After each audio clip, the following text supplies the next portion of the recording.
Bate-papo das 6. Oferecimento Uniscan, diagnóstico por imagem.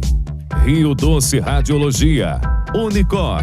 Conquiste e proteja seus bens com a Pagoto Corretora de Seguros e Consórcio. Seguro e consórcio de tudo para todos. Peça sua cotação. Medicina de primeiro monte em Linhares é na Unicor, um centro avançado de diagnóstico por imagem e fisiologia endovascular, acreditado para tratamento de TAV. Somos especialistas em angioplastias complexas e tratamento do infarto agudo do miocárdio, além de diversos procedimentos de neurointervenção, com equipamentos de última geração e uma equipe altamente qualificada. A Unicor é referência no tratamento de oclusões coronarianas crônicas. Unicor, unidade do coração do Espírito Santo. Sua vida é feita de momentos. Momentos em família, momentos de sonhos, momentos de conquistas, momentos de realizações. E para todos os momentos você pode contar com a Pagoto Corretora de Seguros e Consórcio. Há mais de 25 anos, parceira das melhores operadoras de seguro e consórcio do país. Pagoto Corretora de Seguros e Consórcio. Seguro e consórcio de tudo para todos. Centro Linhares. Ligue 3371-2000 e peça a sua cotação.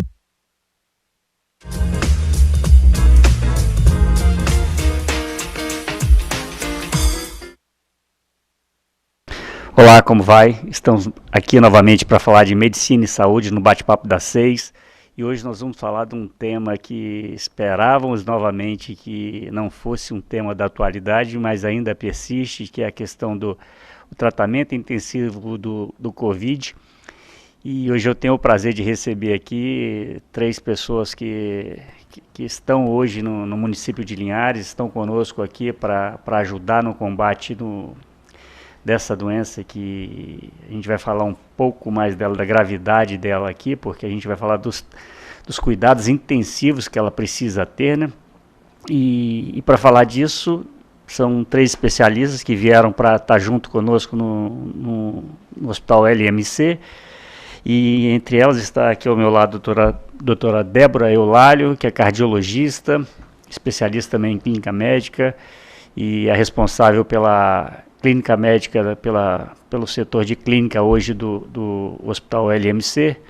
Ao lado dela, um grande amigo aqui, Dr. José Albani, é um especialista em nefrologia e terapia intensiva, que veio de São Paulo para vir para Linhares, mudou para Linhares para ser um dos responsáveis pela UTI do nosso setor.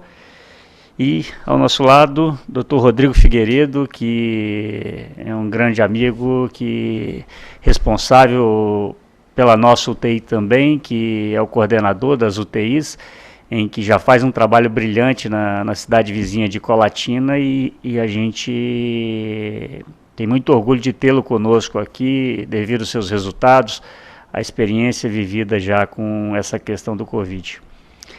Então, primeiramente, eu queria começar aqui com o mais velho aqui, que é o Albani, né? Quem falou que eu sou mais velho? Só por causa do cabelo branco? Então, Albani, eu queria que você falasse um pouco aí da sua experiência. Você está vindo de São Paulo, você cuidou você pertencia a instituições lá com um grande número de pacientes de terapia intensiva, você coordenava isso, você vive há muito tempo já nesse mundo da terapia intensiva, e um dia desse você me falando, a gente conversando, né, você falou que de tudo que você passou nos últimos anos na medicina, nunca viu nada tão devastador como o Covid aí. Exatamente. Bom, eu estou vindo de São Paulo, convite do Rodrigo primeiro, que é um grande amigo. Há tempo a gente vinha conversando e ele falando do Espírito Santo. Aí nós viemos para cá, em definitivo, vim ajudá-lo a estruturar a UTI, vou ser o diretor clínico do hospital. E eu tenho 32 anos de formado, faço terapia intensiva, na realidade, desde o 5º ano da faculdade. Então são 34 anos fazendo isso, e realmente nunca presenciei nada tão terrível e tão trabalhoso quanto esses pacientes do Covid, né? São pacientes extremamente graves, eles trouxeram uma grande sobrecarga de trabalho para os profissionais, é um grande estresse, porque normalmente dentro do ambiente de UTI grave, você tem lá metade dos pacientes graves, outra metade em recuperação, e o que aconteceu é que nós começamos a ter UTIs com 20, 30, 40 pacientes, todos muito graves, né? Todos em ventilação mecânica, muitos fazendo diálise. Então é uma patologia, uma doença que trouxe um ônus para a sociedade como um todo, né? Econômico, de morbidade, mortalidade, mas também trouxe um ônus muito grande para os profissionais de saúde. Porque, além de tudo, ela tem um agravante, né? Uma doença absolutamente desconhecida. Eu me lembro quando eu peguei os primeiros pacientes, você não sabia o que fazer. Você sabia as técnicas de como tratar a ventilação, como tratar a pressão arterial, mas o que fazer com relação àquela doença eram absolutamente desconhecidos. Hoje, 1 ano e 3, 4 meses, a gente já tem uma série de informações novas, decorrentes de trabalhos realizados no mundo todo, que hoje dão um pouco mais de segurança, mas também porque a gente viveu isso muito intensamente, né? Esses últimos 14, 15 meses eu trabalhei praticamente direto, de segunda a segunda, então você começa a ter uma vivência, mas ainda é uma doença, uma patologia que nos deixa... Nós não temos muitas alternativas, né? Nós temos algumas opções de tratamento, que elas têm um momento exato de serem realizadas. Não adianta depois que o paciente está grave, entubado, esses medicamentos muitas vezes já não vão ter mais efeito, então tem a hora certa para você indicar aquele tratamento, com agravante que um dos tratamentos hoje está até em falta, porque o consumo está sendo tão grande que você não tem acesso, além do que ele é um medicamento caro, né? Então é uma doença, uma patologia que transformou o mundo, está transformando a medicina intensiva, muita coisa está sendo mudada. Então, a despeito de todos os problemas, a gente tem que criar um aprendizado para a gente, né?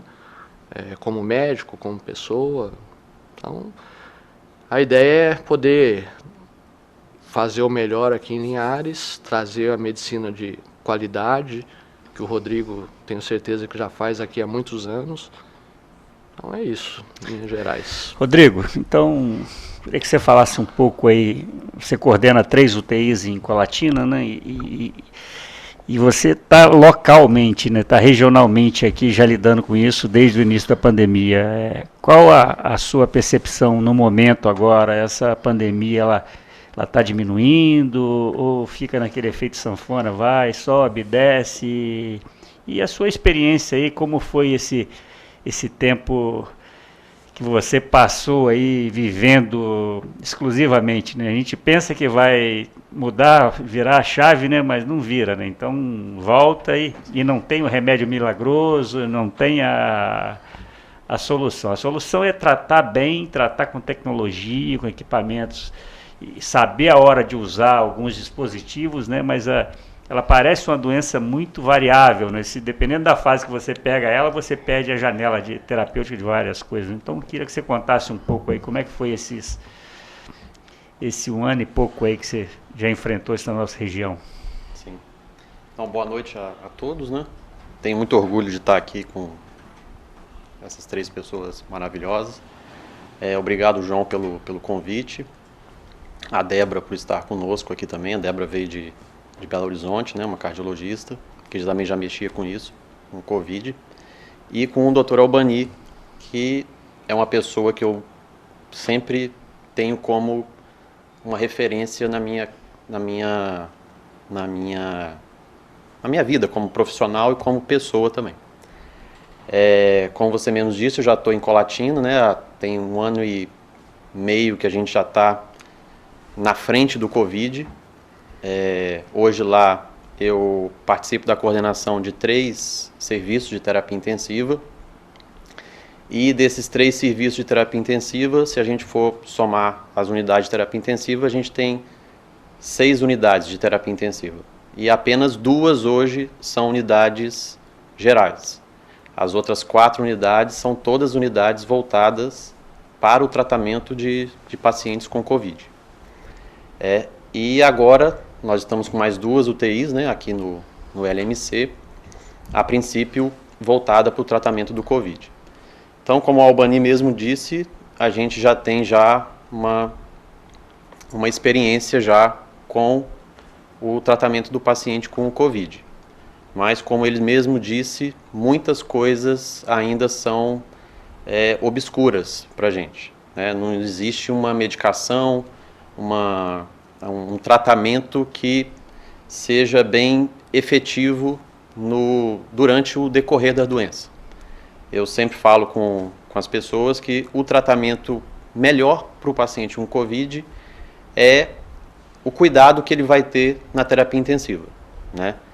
Então, eu já tive experiência com equipes de UTI que já tinha uma carga de trabalho de pacientes graves e abrir UTIs nesse meio da pandemia, né? Equipes novas, médicos novos, enfermeiros novos, técnicos de enfermagem novos, e a gente vê que o que faz a diferença nesse paciente é equipe, né? É todo mundo voltado para aquilo 24 horas. Como você mesmo disse, a gente que é gestor, que é coordenador, a gente está disponível 24 horas, né? Porque não tem jeito. É um paciente que demanda muito da expertise da UTI, né? Muitos pacientes fazem infecção hospitalar secundária, então requer uma estrutura de UTI, não só de materiais, mas de como que a gente lida com o paciente, né? Igual o Albani falou, a gente tem que saber a hora exata de colocar o paciente numa ventilação mecânica, o momento certo de indicar uma traqueostomia, o momento certo de indicar uma terapia de substituição renal, uma hemodiálise. Então, é um trabalho que é muito intensivo. E aquilo que ele citou também, todos os pacientes são graves. A gente não tem, dificilmente numa unidade, um paciente que esteja com cuidados de baixa, que precisa de pouca presença da equipe, né? É um paciente que requer muito dos cuidados da equipe. Então, eu acho que, até o momento, não existe nenhuma medicação milagrosa. Eu acho que o que vai ter impacto é a gente crescer como equipe, como cuidar desse paciente na unidade de terapia intensiva, na enfermaria. Doutora Débora, então você veio de Belo Horizonte, sua família de interior do Espírito Santo e ainda bem que decidiu voltar numa época dessa, que assim, a gente está muito feliz com a assistência que você está prestando na parte de cuidados, está na terapia intensiva também, mas ela cuida da parte assistencial, na parte de enfermaria nossa lá. Minas parecia um cenário diferente, né? Então, no início, cantou-se vitória, então foi uma coisa que... Será que é a comida do mineiro que não deixava pegar Covid? Mas acabou que depois veio, como a gente viu no mundo inteiro, né, na Índia mesmo, achava-se que... Mas ela não escolhe local, né? Então, e você já teve essa experiência de lá e esse paciente, depois eu queria que você traduzisse na questão dos cuidados de enfermaria também, o paciente fora da UTI, ele não deixa de ser grave, porque a piora dele é muito frequente também, né? Com certeza. Primeiramente, agradecer a oportunidade de estar aqui com vocês, né? É um prazer e uma honra trabalhar com vocês aqui no LMC. Em Belo Horizonte, a nossa situação, eu saí de lá, deve ter uns 30, 40 dias, nossa situação não era tão diferente, né? Eu saí no meio de um momento muito difícil, né? A gente estava aí também esgotado, sem leitos, então eu não vejo assim esse sucesso aí no tratamento. Acho que foi uma coisa muito momentânea, né? Que passou. Então a gente, né? Nesse momento eu sei que lá está no mesmo pé daqui, né? De gravidade, os pacientes, a mesma onda. Parece que tem essa melhora igual, né? A gente aparentemente sente, mas vê que os pacientes estão chegando à terapia intensiva com, né, numa gravidade, né? Um paciente instável, um paciente que precisa de muito suporte da terapia intensiva, onde todos esses cuidados que o Dr. Rodrigo e o Dr. Albani exercem muito bem, né, no LMC. Bom, na nossa enfermaria, os nossos pacientes, os que vêm do CTI estão na reabilitação. Então, a gente precisa dar todo esse suporte. Ele é um paciente ainda muito inflamado, é um paciente que tem que ter todo o cuidado. Ele está ali, muitas vezes, né, saindo de uma ventilação mecânica, de um desmame respiratório, de um desmame de oxigênio, com certeza. Então, na nossa enfermaria, a gente está nesse momento, né?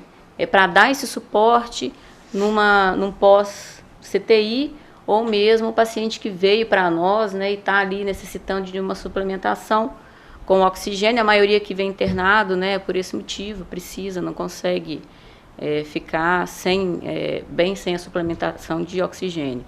Então, na nossa enfermaria, a gente precisa dar todo esse suporte para que haja uma reabilitação e que a gente consiga liberar os pacientes o quanto antes, né, para o convívio dos seus familiares, que eu acho que é o momento mais alegre, né, disso tudo, é quando você consegue dar alta no paciente para casa, né, para encontrar os familiares, porque o que a gente sente na enfermaria é realmente esse distanciamento, né? É uma coisa que ajuda muito, a questão que a gente tenta colocar ali, né? A família presente com a visita, né? Que a gente tenta fazer as videochamadas com os pacientes que têm essa condição. A gente está fazendo a videochamada na enfermaria, então isso ajuda eles de alguma forma, né? Os pacientes que necessitam de um acompanhante, a gente vê que esse pós-CTI, voltando à normalidade, tendo contato com a família, como isso ajuda. E muda muito, né? Muda. E a gente tem visto isso no dia a dia, né? Os pacientes, principalmente os nossos idosos ali, né? Porque o jovem, ele pega o celular, ele liga, ele conversa com a esposa ou com o filho. O idoso, ele já é mais frágil, né? Então, a gente tem essa questão de tentar suprir essa demanda, né, neles. Então, isso é gratificante para nós, né? Estamos ali com eles desde o início, né, no CTI, ajudando nessa recuperação, e no momento que eles vão embora, a gente festeja, né, aquela festa toda ali do final, e a gente fica realmente, né, um trabalho muito gratificante, né, ver essa alta bem-sucedida com todo o trabalho que é feito da terapia intensiva junto com a equipe da clínica. E Albani, eu acho que existem, o Brasil fala-se achar os culpados, né? Então a gente sabe que muita coisa foi errada, né? A questão de se ficar em casa depois dos sintomas. Esse paciente, ele chegou na fase inicial, acho que a mortalidade foi brutal, porque esse paciente já chegava numa fase muito avançada. A fase inflamatória, ela já, como você falou, a gente não conhecia qual era o espectro da doença, né? Então a gente já conhece um pouco que tem várias variantes nesse meio tempo aí, né? Então o paciente está muito inflamado num momento, e a susceptibilidade a infecções, né? Então isso é uma coisa muito grave, né? Que a gente acaba lidando com as piores infecções naquele paciente que é extremamente deprimido do ponto de vista imunológico aí, né? Então, exato. Isso foi interessante porque quando nós começamos a pegar os primeiros casos, e obviamente a gente começou a olhar a literatura, né? Os italianos, os espanhóis, como eles sofreram aquela primeira onda, eles começaram a publicar muita coisa. E eles falavam, o paciente começa a piorar do 7º ao 10º dia. Né? Você não vê uma pneumonia normal, você vê o paciente no 2º dia, ele já está ruim. Não tem essa. Então tem uma janela que o paciente começa os sintomas, ele passa uma semana com febre, dor no corpo, mas o que realmente é preocupante é o quadro respiratório, o quadro pulmonar. E essa piora começa a acontecer no final da primeira semana. Parece um relógio, né, Rodrigo?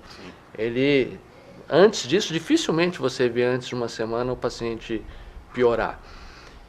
Só que isso também te traz uma outra coisa que deixa, às vezes, a gente que está cuidando do paciente muito ansioso. Você vê o paciente começa a piorar e muitas vezes você não consegue determinar para aquele paciente qual o caminho que ele vai seguir. Esse período inflamado, como a doutora Débora falou, dura aí uma semana, 10 dias, e normalmente quando ele evolui, depois lá pelo 15º dia, ele vai melhorando e escapou do tubo, que todo mundo tem medo, né? Mas eu tive um paciente que ele ficou 3 semanas vai e não vai para o tubo. E você fala, não, está acabando, a segunda semana está acabando. E o sujeito inflamado. Então, traz para a gente muita angústia e medo. Todo dia você está olhando o paciente, às vezes você sai do hospital, está de um jeito, te ligam à noite, está de outro jeito. Então, é um paciente que, o Rodrigo também falou, é muito dinâmico e ele exige um cuidado muito intensivo, né? Muito presente e continuado.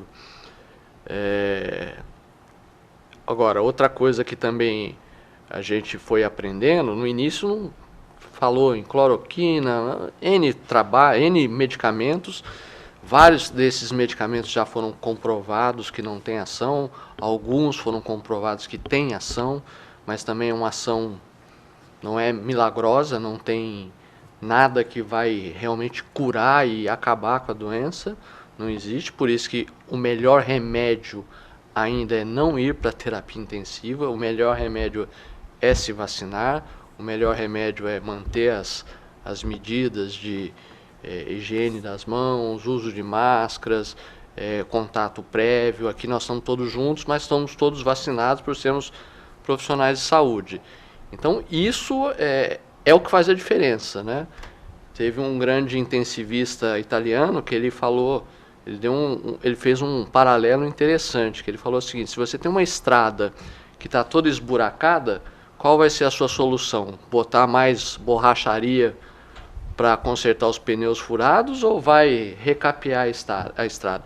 Num primeiro momento nós vamos fazer borracharia, que é o leito de UTI, para poder cuidar desses pacientes, e concomitante nós vamos vacinar, nós vamos tentar fazer com que as pessoas tenham menor risco de adquirir a doença. Que uma vez adquirida a doença, o risco é muito grande, né? Mas 1%, 3% fica grave a ponto de ir para a UTI. Mas imagine numa população que você tem 100 mil pessoas por dia adquirindo uma infecção. Então isso também levou uma sobrecarga muito grande.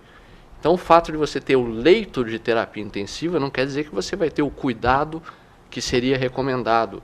Porque você formar um intensivista, são 6 anos de medicina, 4 anos de especialidade e mais muitos anos de experiência, né, de prática. Todos nós somos médicos, a gente sabe que a gente vira médico mesmo com experiência, com segurança, lá depois dos seus 10, 15 anos de formado. Então, o fato de você ter o leito não te garante que você vai ter uma assistência adequada, porque muitos profissionais não têm a experiência, e profissionais que eu falo é todo mundo, é o médico, o enfermeiro, o fisioterapeuta, né, somado àquela coisa que eu falei bem no começo, que é o fato de ser uma doença desconhecida. Né? Ótimo. Estamos chegando aqui ao final do primeiro bloco, então a gente volta a seguir para falar um pouco desses cuidados do paciente que vai necessitar da intubação. A gente vai falar de resultados também, o que a gente tem de resultados no estado, no Brasil, e voltamos falando desse quadro Covid e o seu tratamento intensivo.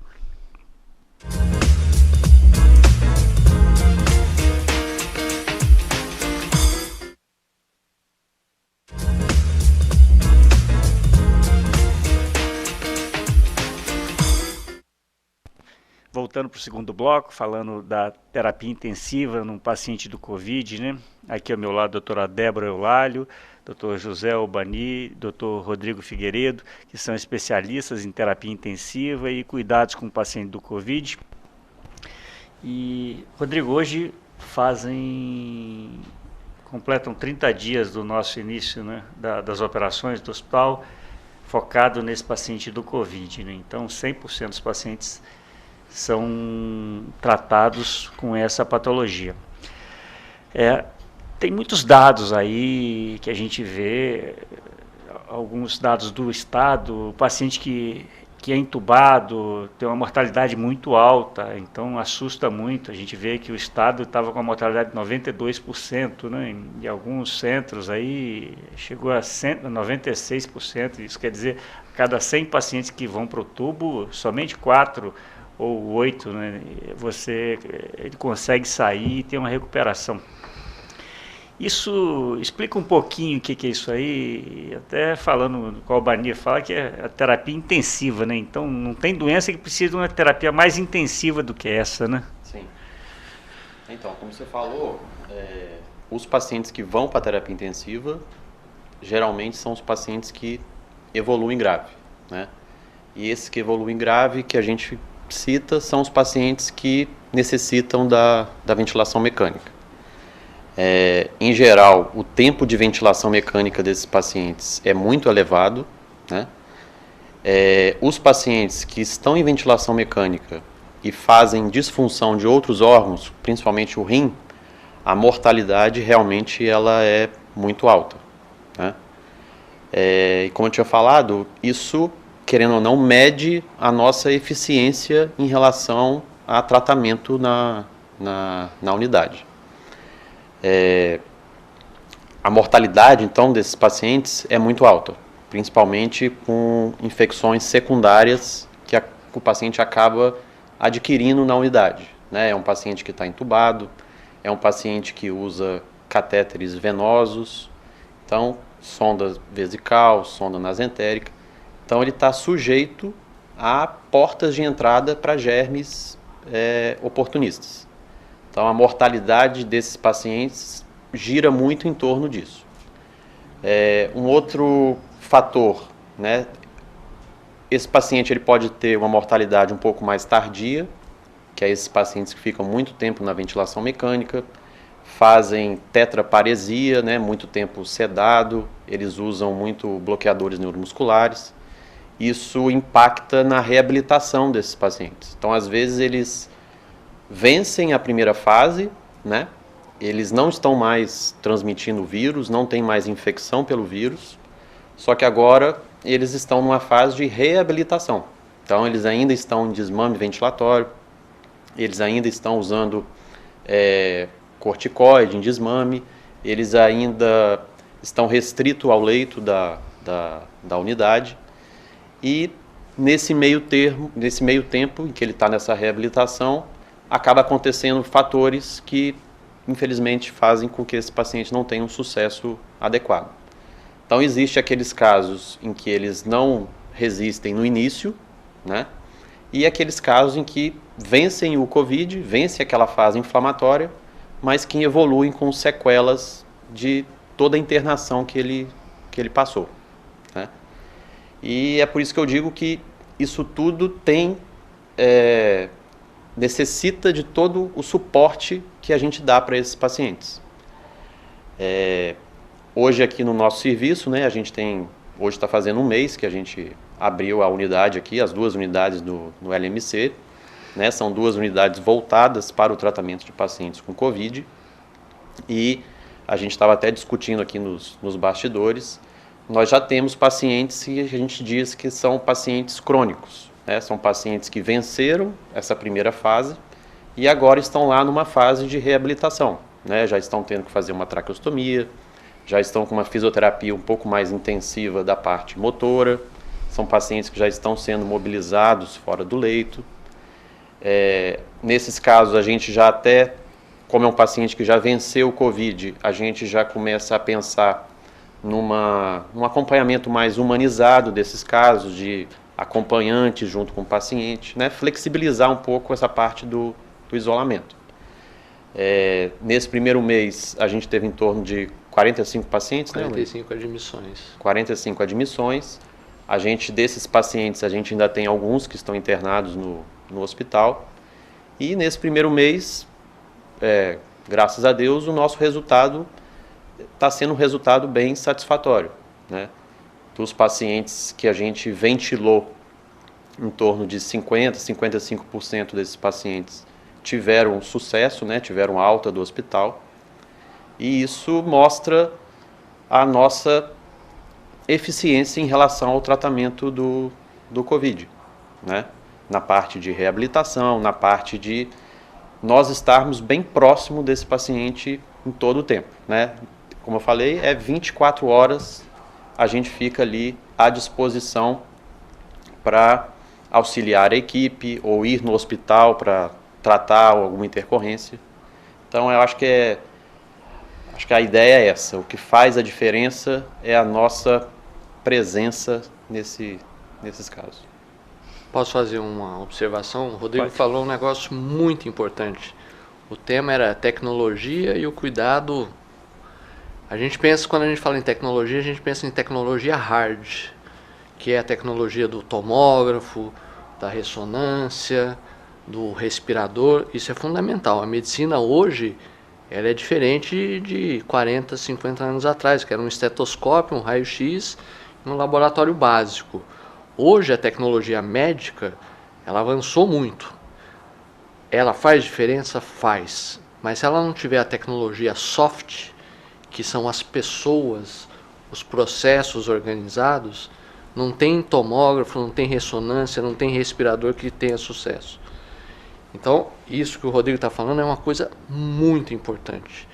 Apesar de nós termos um mês só de atuação, os nossos resultados são bons, são aquém do que eu gostaria, mas tendo em vista que nós estruturamos uma equipe em um mês, tudo muito rápido, estamos fazendo treinamento durante o cuidado, né? Pessoas ainda sem muita experiência, o nosso resultado é muito melhor do que o Brasil como um todo apresenta. Né? Tem até um trabalho que foi publicado no ano passado, numa revista internacional, que um pesquisador lá de São Paulo levantou, São Paulo, Rio e outros mais, levantaram junto ao Ministério toda essa questão do desfecho, porque a gente precisa pensar também em eficácia, né? Porque isso é dinheiro que se investe, é gasto humano, é tudo. Você tem que pensar no resultado. E mostrou que o resultado no Brasil é muito ruim. O melhor estado que tinha resultados em termos, como estado, né, de mortalidade em pacientes com ventilação mecânica era 70% de mortalidade. Se você olhar a Inglaterra, fala em 55%. Os Estados Unidos tem centros que falam em 30%. Mas esses centros são centros de excelência que pegaram todas as UTIs cardiológicas, neurológicas, já tinham um estoque fantástico de drogas, que esse é outro problema que a gente enfrenta, a falta de medicamentos, né? Falta de financiamento, já que nós estamos falando de pacientes do SUS, né? Exato. Então esse resultado a gente atingiu no paciente do SUS. Exatamente, Então, isso é muito importante. A instituição é a instituição que vem para ser num segmento privado, a tecnologia dela, depois a gente vai falar um pouco mais dessa tecnologia embarcada lá, com monitorização do BIS, que é a monitorização cerebral, para você diminuir o uso das drogas, ver se esse paciente está com algum distúrbio, assim como os respiradores, catéteres de alto fluxo, mas isso a gente só consegue, né, com esse fator humano, porque é intensivo, né? Por isso que ela desgasta tanto os profissionais de saúde, porque o erro que a gente acabou conversando é o seguinte: esse paciente que achava-se que era só ter um respirador, deixar o paciente entubado num pronto-socorro que vai salvar, mero engano, porque é ali que ele não vai ser aspirado, que aquilo é um tubo que você coloca, fechou. Se você não tiver um cuidado da fisioterapia, com a aspiração, com um parâmetro, se o respirador não for adequado, ele vai estourar o pulmão da pessoa, porque é um pulmão completamente deteriorado, né? Então, isso é muito importante. Se a gente fosse abrir os detalhes aqui, que vocês vivem todo dia, né? Sim. Então, isso aí é um fator importante. Com Débora, certeza. Esse paciente, qual seria o limite dele, a borda dele ir para o CTI, da enfermaria? Quando ele está com vocês, ele vem num primeiro momento para a enfermaria, que ele está cansado. Qual seria esse limite que o paciente vai, e como esse paciente está chegando para essa terapia, vamos dizer, esse primeiro passo intra-hospitalar aí? Nesse momento, né, de trabalho, aí, esse tempo que nós estamos atuando ali no LMC, eu tenho percebido, né, o que a gente recebe, né, o que está vindo do serviço público, né, são pacientes realmente em extrema necessidade de internação. Então, a gente não tem aquele paciente que está ali tranquilinho, né, em ar ambiente. Geralmente, o que vem para nós está vindo um paciente com alto fluxo, uma máscara, um catéter nasal, né? Então, são vários dispositivos, né, que a gente usa para ofertar esse oxigênio para o paciente, né, que tem essa demanda. Então, o que nós recebemos na enfermaria é esse tipo de paciente. Então, é um paciente que ele está num limiar em que a qualquer momento ele pode evoluir mal, ele precisa de uma terapia intensiva, né? Então, a gente tem a necessidade de uma monitorização, que é esse operacional qualificado, né? Na nossa enfermaria também a gente conta com uma equipe, né, de plantonista, né, as rotinas, né, para estar monitorando esse paciente, tanto com a equipe de enfermagem, né, os técnicos, fisioterapeutas são essenciais. Então, é um paciente que ele fica nesse limiar. Então, ele está ali no catéter nasal, em alto fluxo, ele muda. Ele vai para uma máscara com reservatório. A gente tem um limite. Todos esses dispositivos, eles têm um limite, né? Eles não são, tá na máscara, reservatório, vamos continuar aí na máscara. Então, ele vai ter um momento em que ele vai precisar de um outro tipo de suporte, né? Então, nós temos esse limite, que é o catéter de alto fluxo, é a máscara com reservatório. Em seguida, aí é com, né, a turma do CTI. Aí, realmente, esse paciente não tem como mais permanecer conosco na enfermaria, né? Então, ele precisa de um suporte ventilatório, que aí seria realmente a questão que você falou, que é o tubo, né, a ventilação mecânica, toda essa assistência intensiva, que cada detalhe faz a diferença, né? Então, se você não tiver um operacional nesse momento ali qualificado para isso, o seu resultado com certeza não vai ser bom, né? Então, assim, é desde a enfermaria até a terapia intensiva e depois de lá de novo para a enfermaria. E aí sim, para evitar uma reinfecção, né? Para não... Porque muita gente acha, saí do CTI, já estou indo para cá, aí quer voltar para uma vida normal. A gente sabe que é muito arrastado depois, porque você fica muito vulnerável. Você tomou corticoide, então a chance de uma infecção secundária depois, então tem que se tomar muito cuidado depois desse tratamento intensivo, né? Então, gente, infelizmente é muito assunto, mas assim, a gente está indo para o terceiro bloco. E vamos voltar falando dessas novas tecnologias que estão disponíveis para o tratamento do Covid. Até daqui a pouco.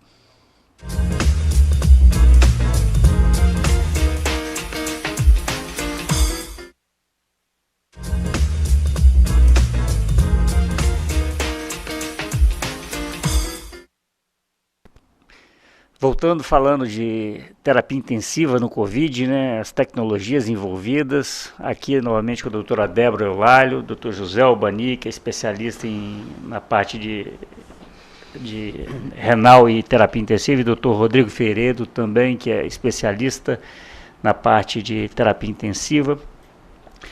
Queria, Rodrigo, que você abordasse um pouco já que a gente sabe que quando o paciente vai para a intubação, você vê, o Albani falou que em até 30% nos melhores centros dos Estados Unidos você consegue, você tem a mortalidade de até 30%, né? Então, cada 100, 30 vão ter desfechos negativos, né?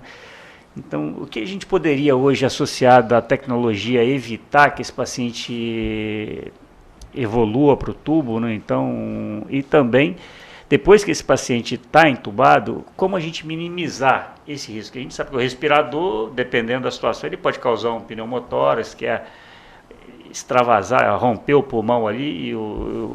Então, são procedimentos depois que começa a invadir demais o procedimento e complicar o paciente, né? Uhum. Não, então, antes do paciente necessitar da ventilação invasiva, a gente consegue dar o suporte de oxigênio, né? Que também não é um tratamento inócuo, se a gente fizer errado, né? Se a gente der oxigênio demais, sem o paciente necessitar, eu estou aos poucos lesando aquele pulmão, lesando os outros órgãos do meu paciente. Então, as pessoas que estão ainda na enfermaria, no pronto-socorro, a dosagem do oxigênio é algo também que nós temos que nos preocupar, né? Não basta só ligar o oxigênio e deixar aquilo ali correr solto.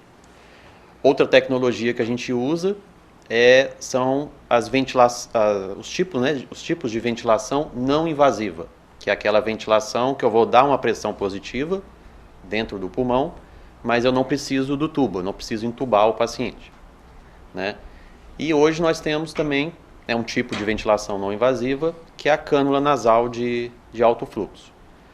Todos esses dispositivos, temos que saber usar eles também, né? Tem um momento correto e um momento correto da gente parar ele também. Ó, não está dando certo, vamos ter que ir por uma medida mais invasiva, que é a intubação orotraqueal.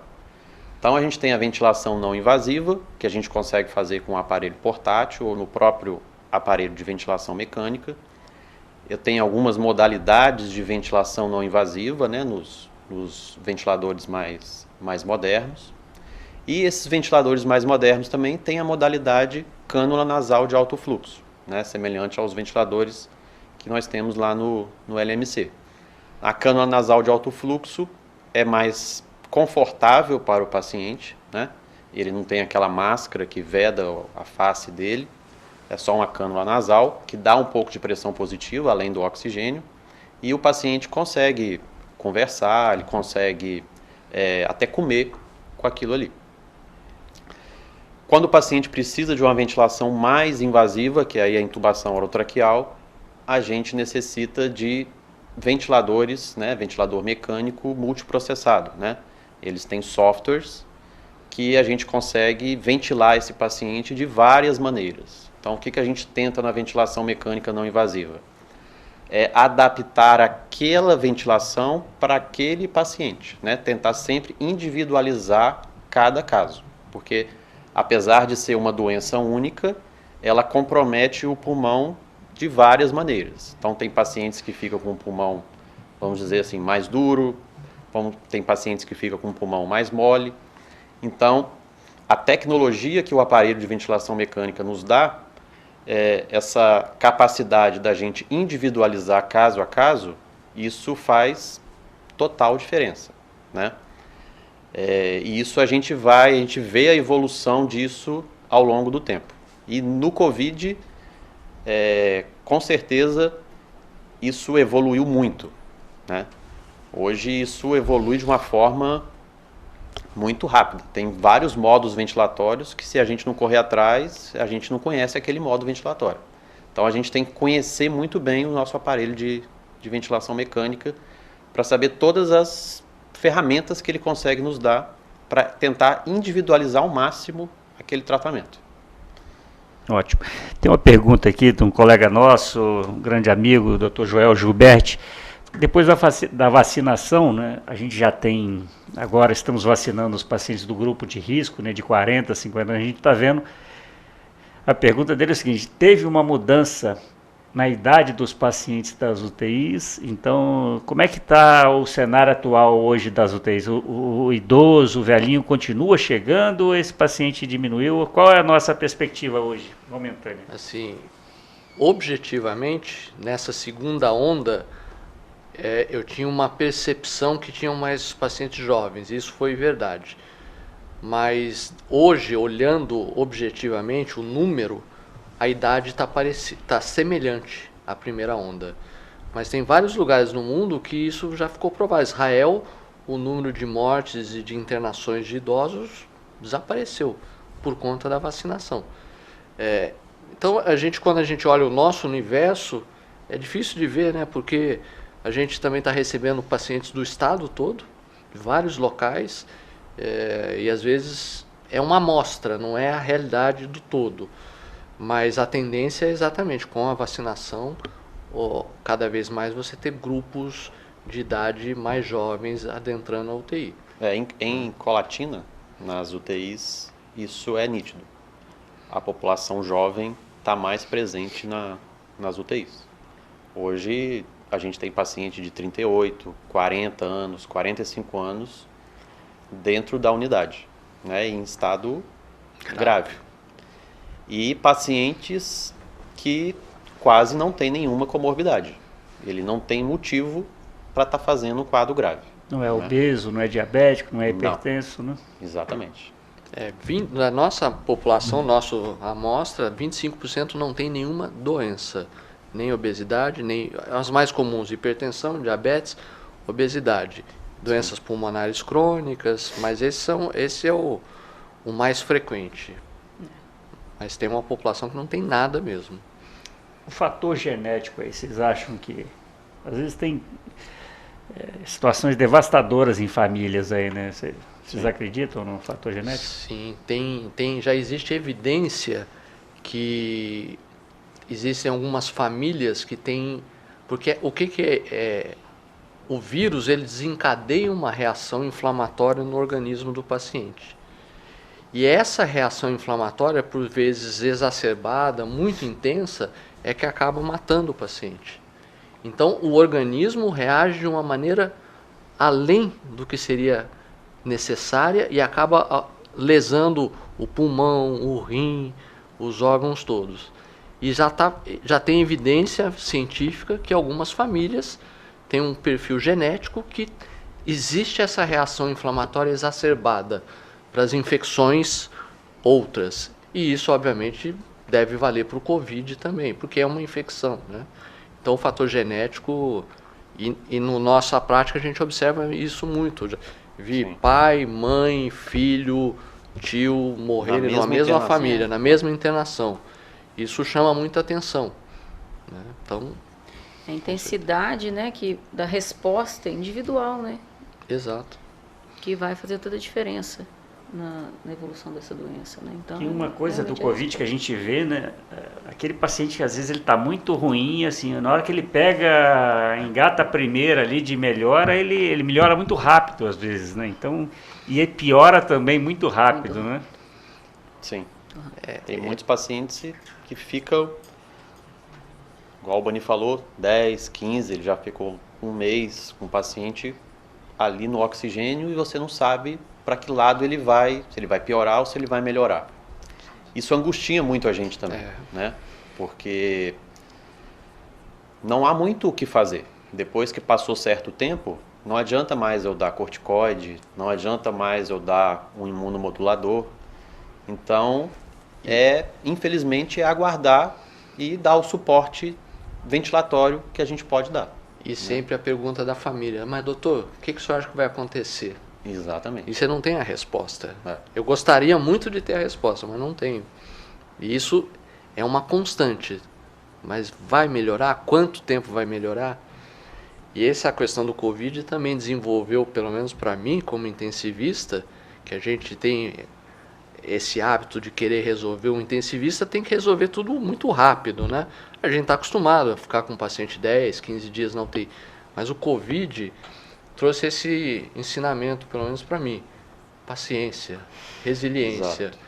Às vezes você fica com um paciente lá com 70% de oxigênio, ele está há 2 semanas, você acha que não vai, você vai com paciência, ele começa a melhorar. Isso está escrito em livro? Não está escrito em livro nenhum. Não. Mas acontece, a gente vê. Então você fica com aquela angústia de resolver, mas tem que esperar. Tem que dar tempo ao tempo. Fazer o que tem que fazer, como o Rodrigo falou, as boas técnicas de ventilação, as boas técnicas de manutenção da função do rim, da pressão, e aguardar. Mas às vezes a ânsia de você tratar, você pode submeter ele a uma coisa ruim. Exatamente. Você fazer um remédio na hora errada, em vez de ser remédio, vira veneno, né? Com certeza. Gente, infelizmente chegou o nosso final. Agradecer aqui, queria que você fizesse as considerações finais, Débora. Quero agradecer a oportunidade. A gente ainda tem muito trabalho pela frente. Esse ano vai ser com certeza um ano de muito trabalho, mas eu acho que nós estamos preparados para isso, muito bem preparados, né? E com fôlego. Então, nós estamos aí para tentar fazer o melhor, sempre. Dr. José Albani. Eu queria agradecer, primeiro o Rodrigo, que me trouxe, João e toda a equipe do LMC, pela oportunidade de fazer um trabalho que eu acho que já está sendo muito diferenciado, e de botar em prática muitas coisas que eu acredito, que o Rodrigo acredita, a Débora não conhecia, mas tenho certeza que comunga dos mesmos ideais e dos mesmos planos, e tenho certeza que a gente vai fazer um excelente trabalho aqui no LMC. Dr. Rodrigo. Eu agradeço também toda a equipe do LMC por dar essa confiança no nosso trabalho. Fico muito feliz do Albani, a Débora também está participando de toda a nossa equipe. E vai ser muito trabalho. Hoje mesmo o próprio Dário me mandou uma mensagem, o que eu estava achando, se o Covid ia diminuir ou não. Então eu acho que a gente está numa fase de queda, mas infelizmente isso deve voltar aí nos próximos dias, tá? Ótimo. Então, pessoal, agradecer a todos e agradecer os profissionais que estão lá nesse momento. Teria outros convidados também para o programa, mas a terapia intensiva, você não pode deixar de ter o profissional o tempo todo, de forma intensiva, seja ele o fisioterapeuta, o médico, enfermeiro, todos da equipe, prestando atenção exclusiva praticamente o tempo todo para todo paciente, que é um paciente muito crítico. Então, agradecer a todos. Até o próximo programa aí.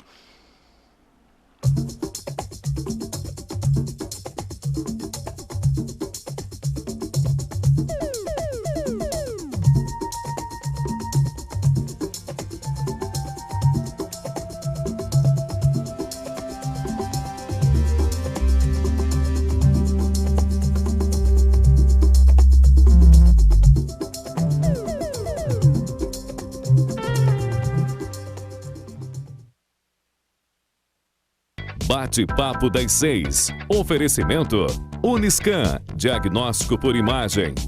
Rio Doce Radiologia. Unicor. Conquiste e proteja seus bens com a Pagoto Corretora de Seguros e Consórcio. Seguro e consórcio de tudo para todos. Peça sua cotação.